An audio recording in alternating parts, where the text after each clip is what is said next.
Bismillahirrahmanirrahim. Assalamualaikum warahmatullahi wabarakatuh. Perkenalkan, nama saya Ferdi Hasan Haswin. Saya dengan NIM 122040414, program studi Hukum Ekonomi Syariah Fakultas Syariah IAIN Pontianak.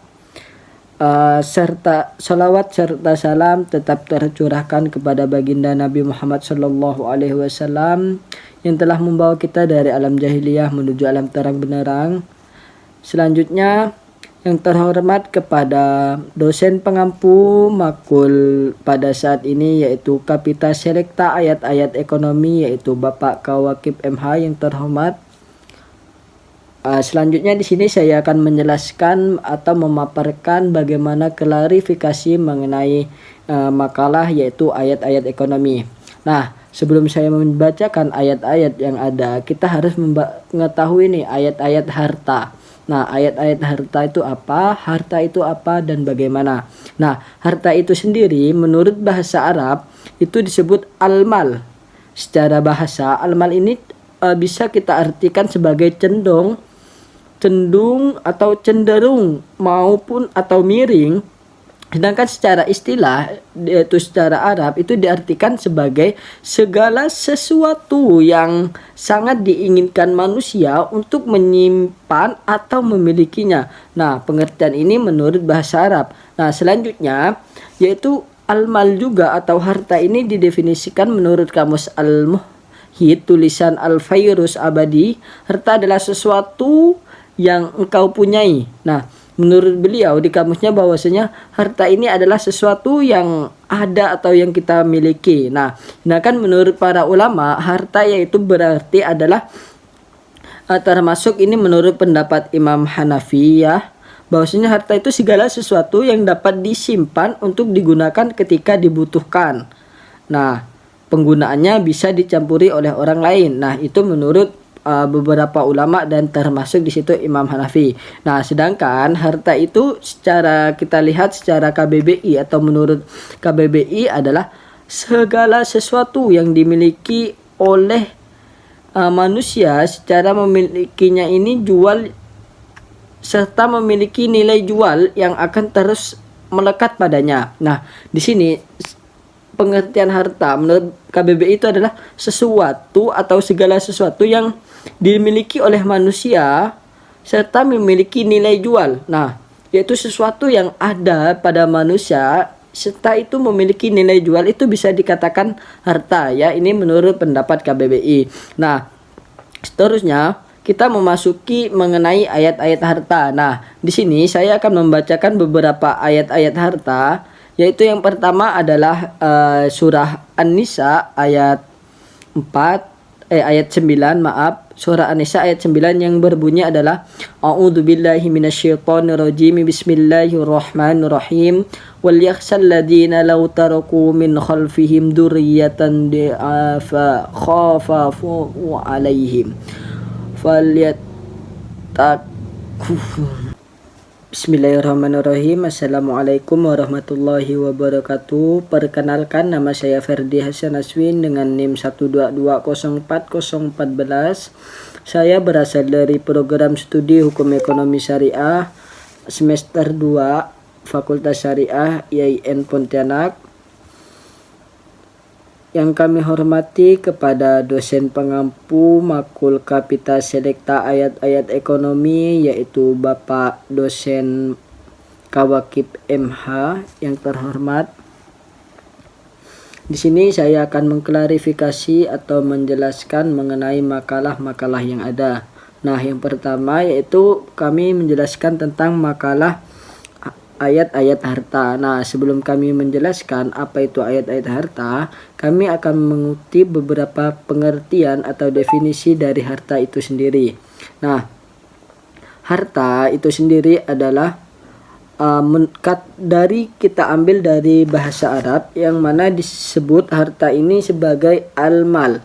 Nah, secara bahasa itu adalah condong atau cenderung atau miring. Nah, ini harta ini secara bahasa condong atau miring.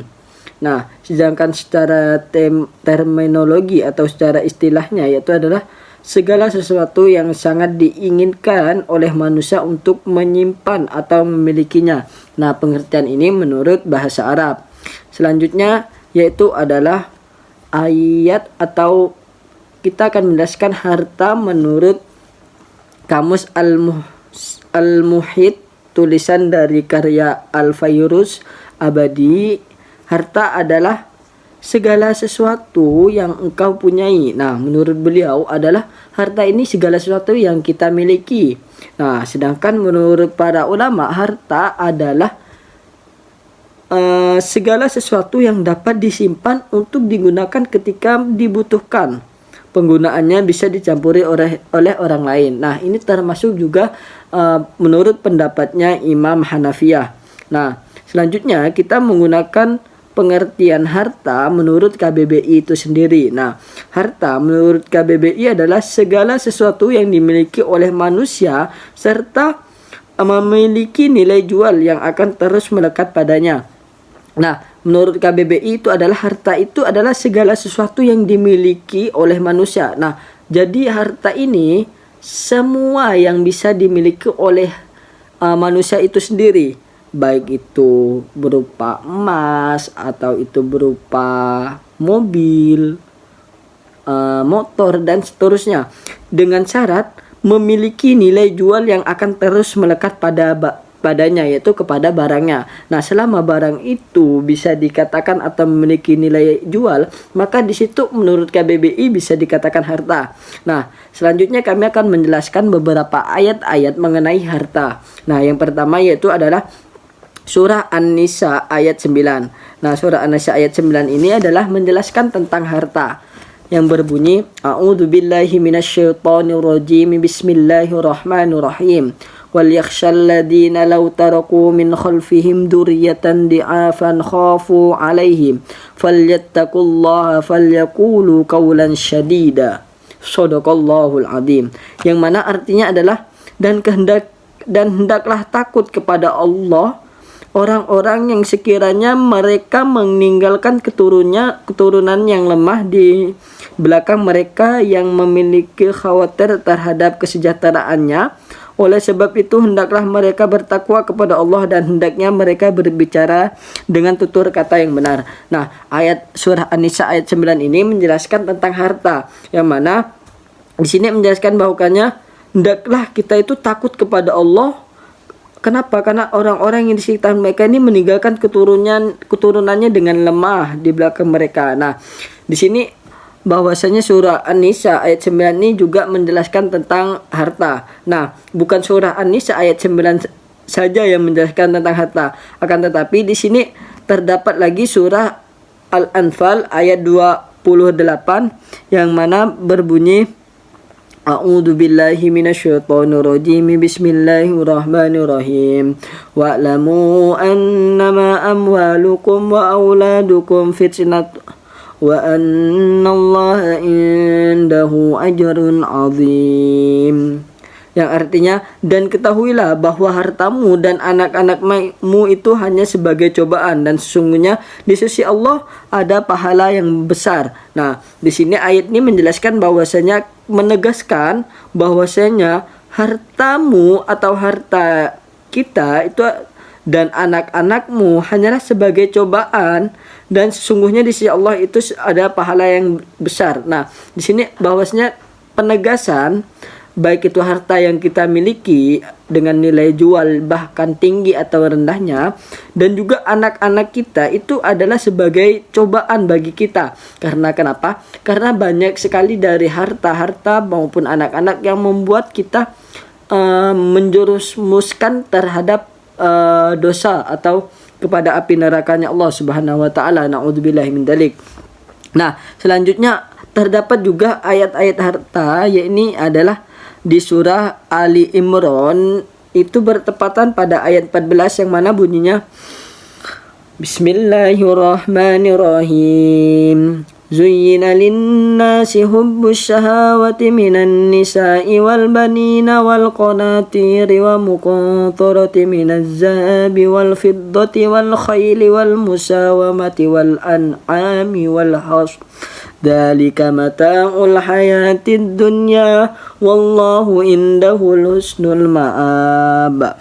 Nah, yang mana artinya adalah dijadikan terasa indah dalam pandangan manusia cinta terhadap apa yang dia inginkan berupa perempuan-perempuan, anak-anak, harta benda bertumpukan dengan bentuk emas, perak, kuda pilihan, harta ternak di sawah ladang. Itulah kesenangan hidup di dunia dan di sisi Allah tempat kembali yang baik. Nah, di sini juga menegaskan kembali bahwasanya harta-harta yang kita inginkan itu Allah menjadikan apa yang kita inginkan itu sebagai cinta atau hubbus syahwat.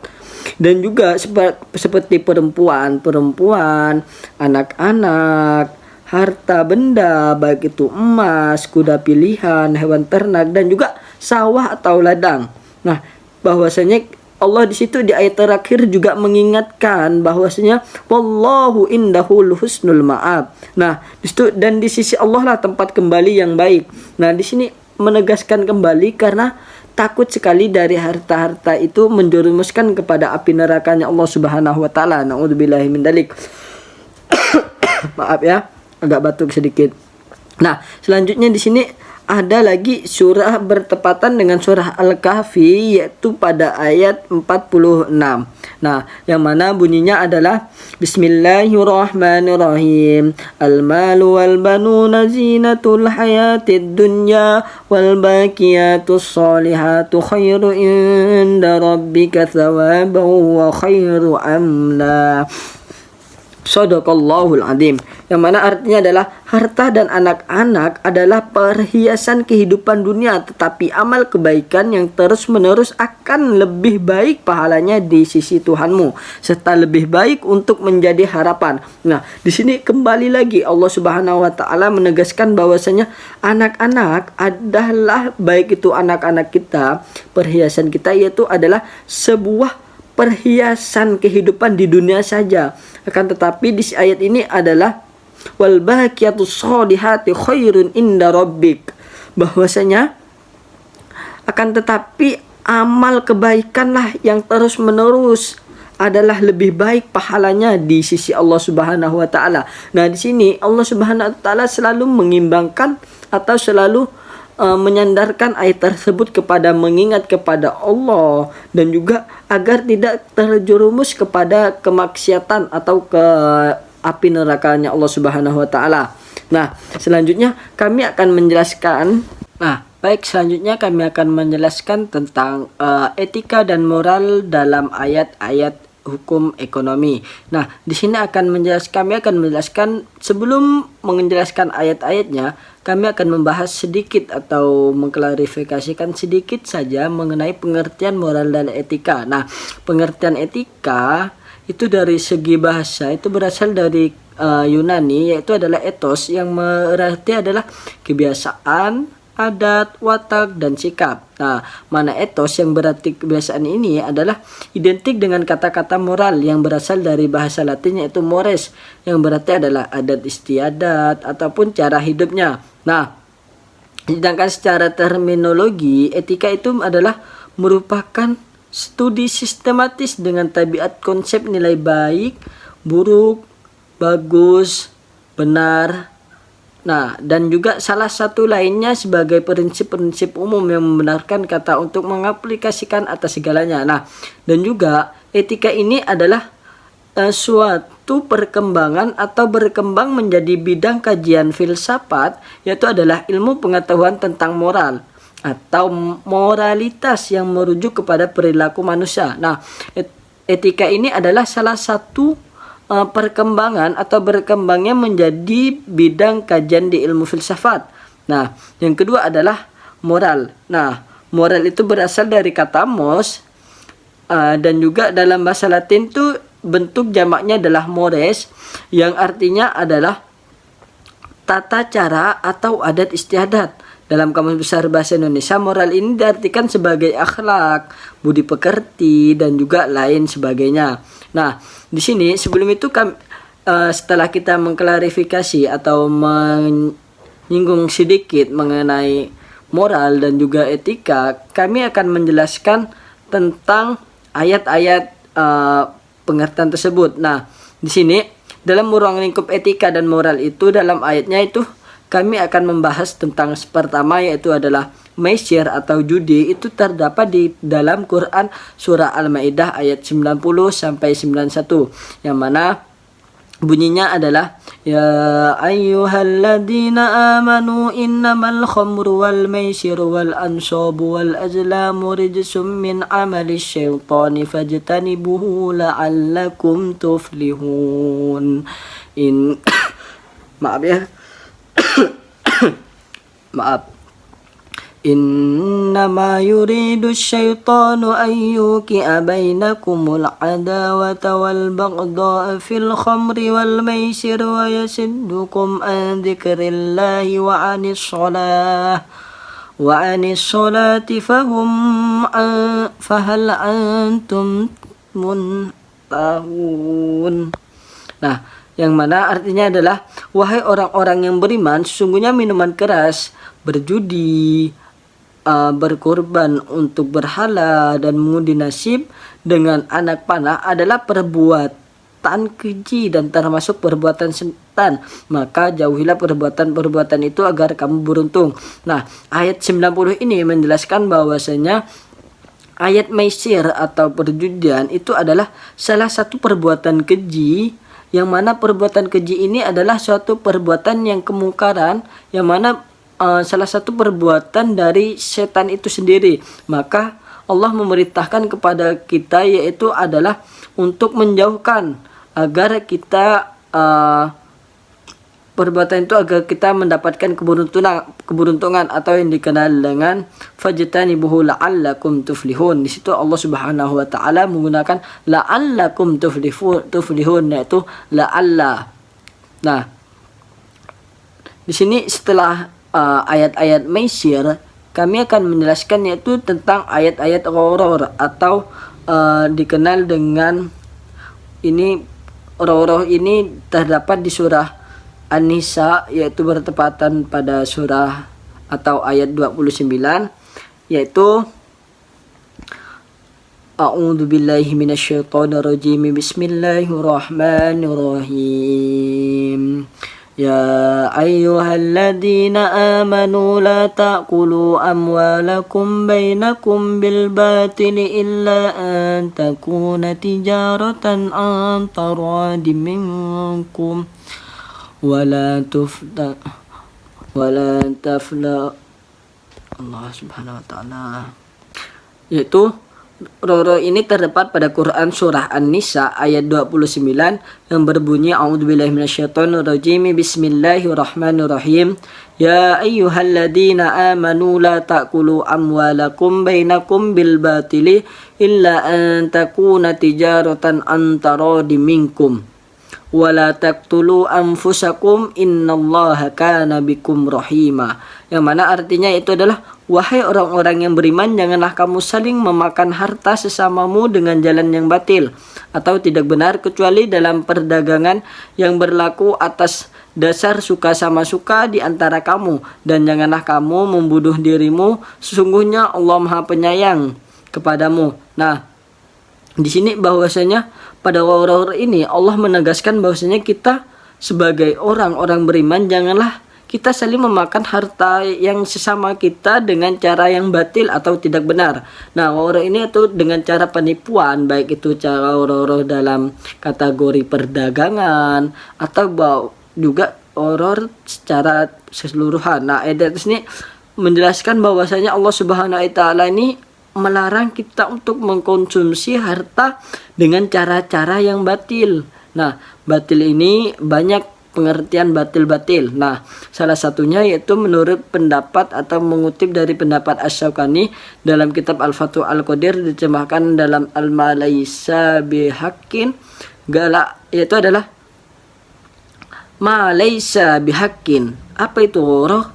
Nah, sedangkan menurut pendapat Asy-Syaukani adalah malaisa bihaqqin, yaitu adalah sesuatu yang tidak benar. Nah, yaitu adalah segala sesuatu yang kita dapatkan secara tidak benar, di situ bisa kita katakan sebagai gharar. Nah, selanjutnya kita akan menjelaskan mengenai ayat-ayat riba. Nah, ayat-ayat riba ini terdapat pada Quran surah Al-Baqarah ayat 275 yang berbunyi alladzina ya'kuluna riba la yaqumuna illa kama taqumul ladzina takhabbatuhu syaitanu minal masi dzalika bi annahum qalu innamal bai'u mithlu riba wa ahalallahu al-bai'a wa haramu riba faman ja'ahu mau'izatun min rabbih fantaha falahu ma salafu wa amruhu ilallahi wa man ada faulaika ashabun nar hum fiha khalidun. Nah, ayat di sini yaitu adalah artinya orang-orang yang memakan riba tidak dapat berdiri melainkan seperti berdirinya orang yang kemasukan setan karena gila. Yang demikian itu karena mereka berkata bahwa jual beli sama dengan riba, padahal Allah Subhanahu wa taala telah menghalalkan jual beli dan mengharamkan riba. Barang siapa mendapatkan pengertian atau mendapat peringatan dari Tuhannya lalu dia berhenti, maka apa yang telah diperoleh dahulu menjadi miliknya dan urusannya terserah kepada Allah. Barang siapa yang mengulangi, maka mereka itu penghuni neraka, mereka kekal di dalamnya. Nah, ayat di sini bahwasanya Allah Subhanahu wa taala ini menegaskan tentang riba. Nah, bisa kita lihat di sini terdapat beberapa pengertian. Nah, apa itu roror? Nah, di sini bahwasanya ayat itu menjelaskan kita itu roror atau riba itu disamakan dengan jual beli, padahal ayat ini telah jelas Allah itu menghalalkan kita untuk berlaku atau melakukan transaksi yaitu jual beli, dan juga Allah mengharamkan kita terhadap riba. Nah, Islam ini menempatkan aktivitas perdagangan itu di posisi yang amat strategis. Nah, selanjutnya kami akan menjelaskan tentang riswah atau suap menyuap. Nah, riswah ini dijelaskan di dalam Quran surah Al-Baqarah ayat 188 yang berbunyi wala ta'kulu amwalakum bainakum bil batili wa tatlu biha illa al-hukami litakunu fariqam min amwalin nasi bi ithmi wa antum ta'lamun.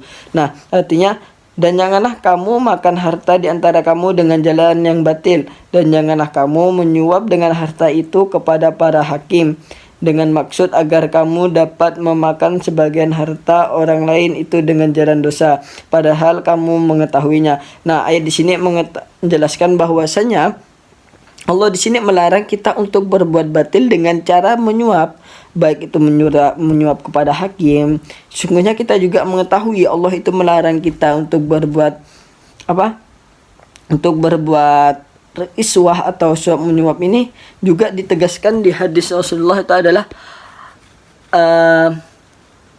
orang yang menyuap dan orang yang disuap itu masuk terhadap nerakanya Allah Subhanahu wa taala. Nah, di sini sudah jelas Allah Subhanahu wa taala itu melarang terhadap suap menyuap. Selanjutnya di sini kami akan menjelaskan tentang penafsiran ayat-ayat ekonomi pada hukum bisnis. Nah, di sini sebelum kami melanjuti ayat-ayat tersebut, kami akan menyinggung sedikit mengenai hukum bisnis ini sendiri. Nah, hukum bisnis itu atau dikenal dengan business law, yaitu adalah hukum yang berkenaan dengan suatu bisnis. Dengan kata lain, hukum bisnis adalah suatu perangkat kaidah hukum termasuk environmentnya yang mengatur tentang tata cara pelaksanaan urusan atau kegiatan dagang, intrusi atau keuangan yang dihubungkan dengan produk atau pertukaran barang atau jasa dengan menempatkan uang dari para eksternal dan risiko tertentu dengan usaha tertentu dengan motif untuk mendapatkan keuntungan. Nah, itu adalah ringkas tentang pengertian hukum bisnis itu sendiri. Nah, bentuk-bentuk hukum bisnis secara garis besar itu ada dua, yaitu haram dan juga halal. Nah, ini adalah bentuk-bentuk yang secara garis besar saja ya. Nah, ayat-ayat hukum bisnis selanjutnya itu adalah bertepatan dengan surah Al-Baqarah ayat 198 yang berbunyi laisa alaikum junahun an tabtaghu fadlan min rabbikum فإذا أفضتم من عرفات فاذكروا الله عند المشعر الحرام واذكروه كما هداكم وإن كنتم من قبله لمن الضالين. Nah, ayat ini memiliki arti bahwasanya bukanlah suatu dosa bagimu mencari karunia dari Tuhanmu, maka apabila kamu bertolak dari Arafah, berzikir kepada Allah di Masy'aril Haram dan berzikir kepadanya sebagaimana Dia telah memberi petunjuk kepadamu, sekalipun sebelum kamu benar-benar masuk orang yang tidak tahu. Nah, di sini sungguhnya Allah juga menegaskan bahwasanya ayat ini mengenai tentang bagaimana mencari terhadap karunia Allah Subhanahu wa taala. Nah, sedangkan itu banyak sekali penafsiran yang ada. Nah, yaitu adalah tentang tidak ada bagi kalian untuk mencari rezeki yang halal melalui perdagangan dan lain-lain selama pelaksanaan ibadah haji. Nah, di sini tidak selama kita haji itu jangan selalu melakukan perdagangan. Selanjutnya itu adalah Quran surah An-Nisa ayat 29 yang berbunyi Bismillahirrahmanirrahim. Ya ayyuhalladzina amanu la ta'kulu amwalakum bainakum bil batili illa an takuna tijaratan an taradin minkum wa la taqtulu anfusakum innallaha kana bikum rahima. Yang artinya, wahai orang-orang yang beriman, janganlah kamu saling memakan harta sesamu dengan jalan yang batil kecuali dalam perdagangan yang berlaku atas dasar suka sama suka di antara kamu, dan janganlah kamu membunuh dirimu, sungguhnya Allah Maha Penyayang kepadamu. Nah, ayat di sini juga penjelasannya sama seperti di atas, yaitu dengan larangan Allah Subhanahu wa taala untuk memakan harta-harta orang atau sesama kita dengan cara yang batil. Nah ya. Selanjutnya yaitu menjelaskan pada surah Al-Jumu'ah ayat 11 yang berbunyi A'udzubillahi minasyaitonirrajim. Bismillahirrahmanirrahim. Wa idza ra'au tijaratan aw lahwan faddu ilaiha wa tarakuha qa'iman. Qul ma innallahi khairum minal lahwi wa minat tijarah wallahu khairur razikin.